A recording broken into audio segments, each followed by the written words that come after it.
Are you listening?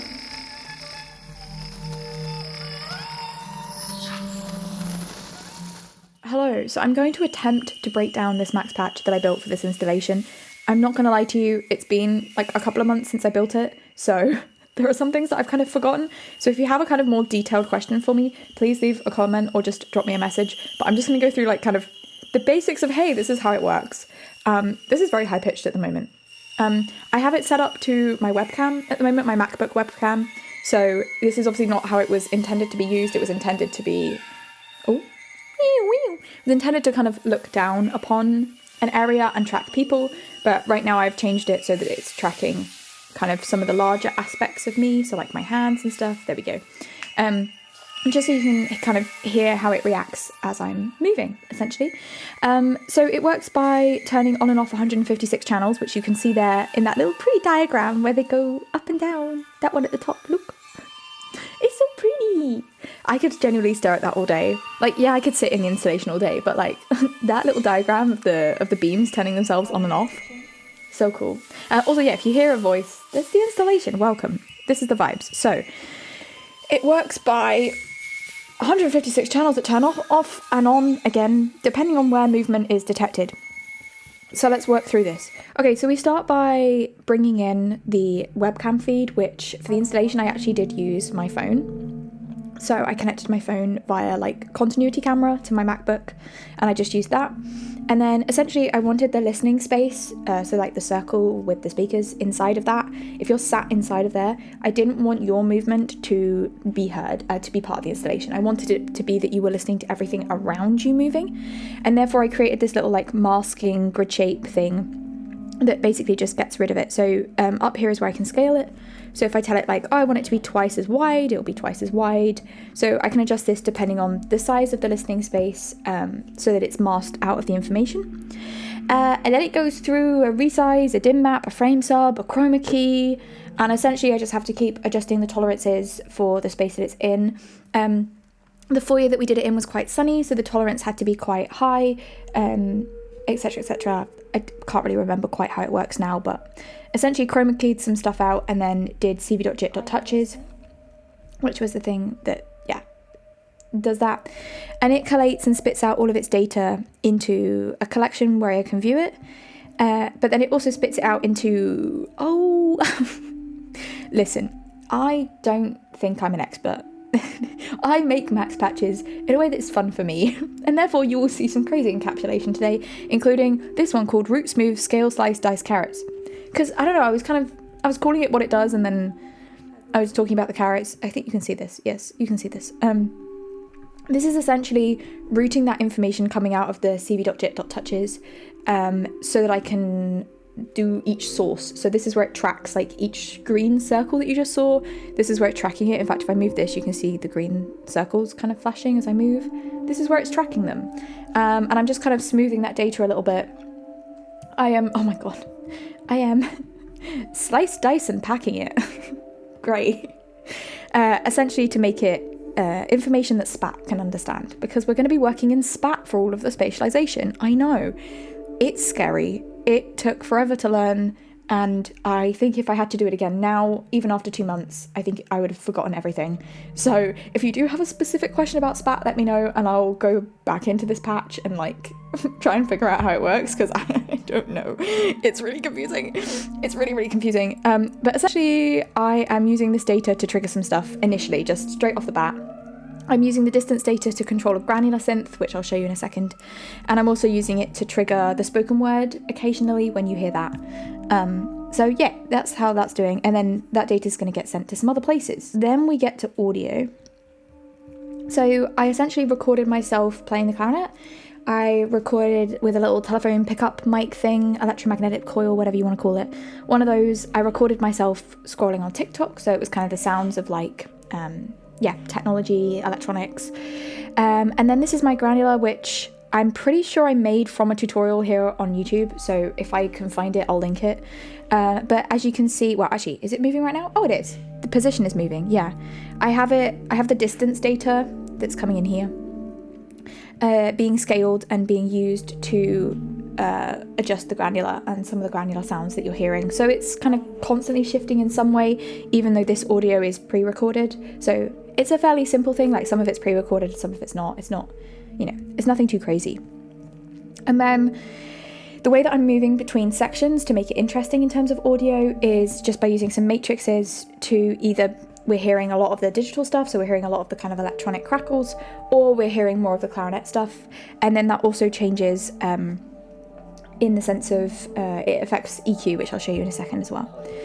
So all of this audio is coming into SPAT because we have to work in SPAT. It's also being preamped the hell out of. Don't ask. I don't know. A bunch of the stuff I do in Max, I just do it because it works, and there's probably a much better way to do it. So let me know.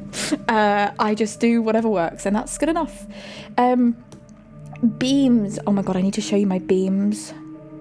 So this Max Patch works using beam forming, which is actually over here. And it's this pretty little thing. Look. Wow. Isn't it pretty? I described it as a friend. I described it to a friend as like, imagine you're in a dark room, you're stood in the center of it, and you have a flashlight, and you can only hear what you shine your torch at. So turn on your flashlight. If you shine it in front of you, you're only going to hear what audio is happening there, and you're only going to hear it in front of you. If you shine your torch to the right, you're only going to hear that. So that's basically this, like, imagine like a beam. If that's how I understand it. If that's not right, I'm sorry. That's how it makes sense to me. And so by doing this, you can see that sometimes you have a really large beam. Whoa, that's reaching all the way to the back of the room. And then other times, can I click on one that's small? There you go. It's only that little bit in the middle that it's picking up on. So basically a way of saying if a movement is happening far away from the listening circle, like if we're looking down on the listening circle like you've just seen, if it was happening like kind of far away, it would be one of those longer beams. And if it's happening closer to the listening circle, it would be one of those smaller beams.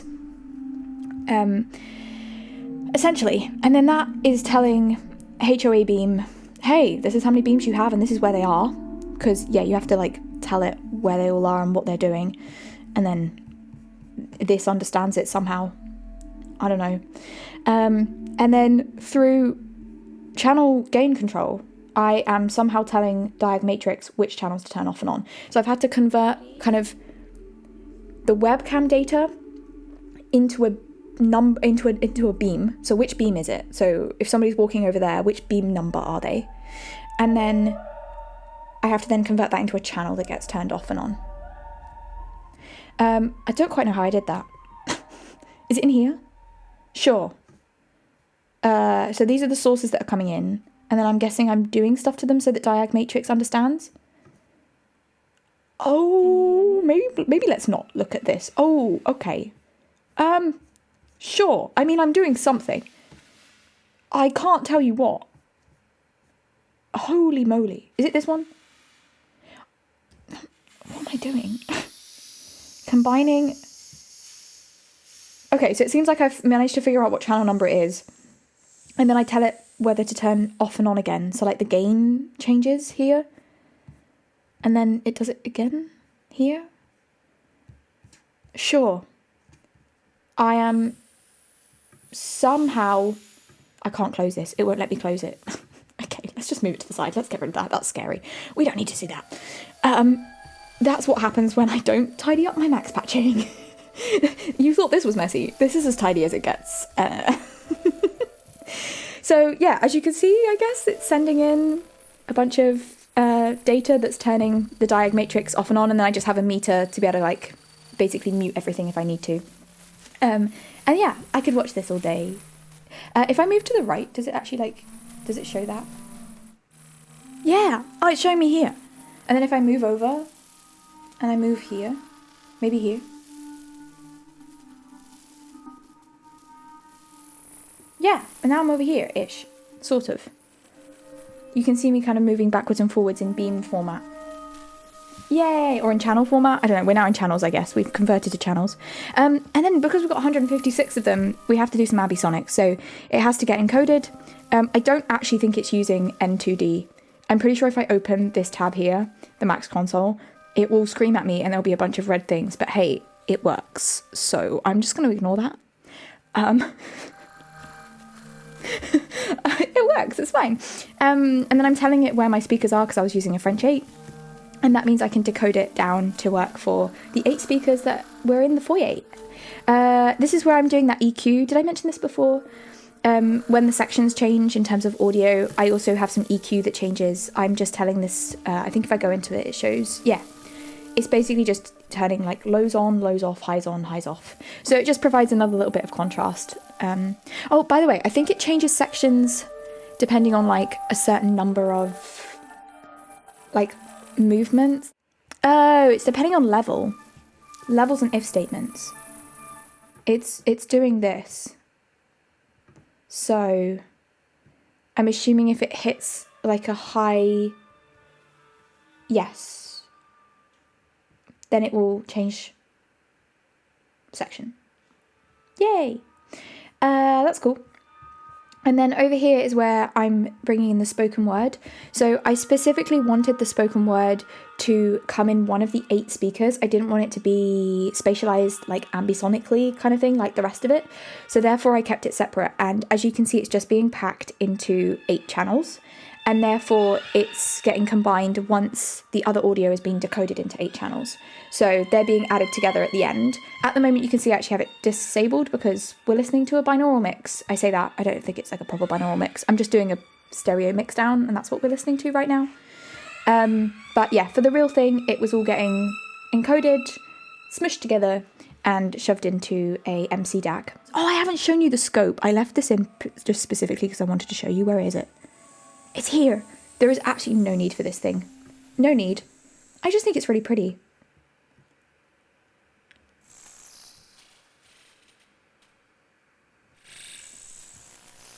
Sorry, I'm moving to trigger it. I'm just doing little head wobbles.